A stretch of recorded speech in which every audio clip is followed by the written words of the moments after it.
Usap-usapan ngayon sa social media kung may pinagdaraanan ba ang soon to be married na sina Bea Alonzo at Dominic Roque.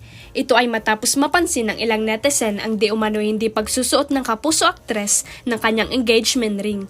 Mayroon ring nakapansin na tila hindi na rin nagpo-post sina Bea at Dominic ng kanilang mga pictures together.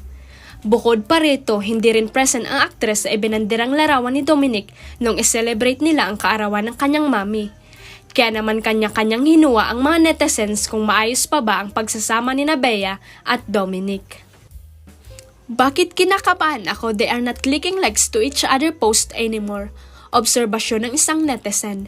Comment naman ng isang netizen bakit di nasuot ang engagement ring. I smell something, dati pala comment si Bea sa mga post niya even likes react. Pero this past few days or weeks wala na. Same with Bea's IG, sana okay lang kayo. Sabi naman ng isa.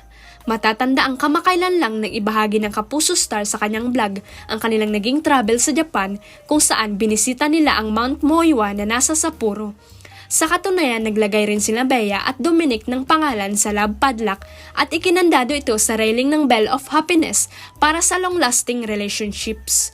Samantala, sinabi ni Bea na wala pa silang plano para sa kanilang kasal. Alam mo, wala pa talaga so I can't tell you anything just yet.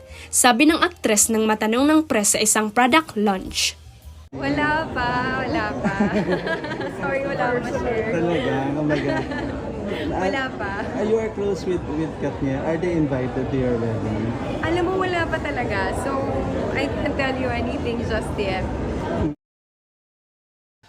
Huwag kalimutang i-click ang subscribe button at i-ring ang notification bell para sa latest at legit chika updates.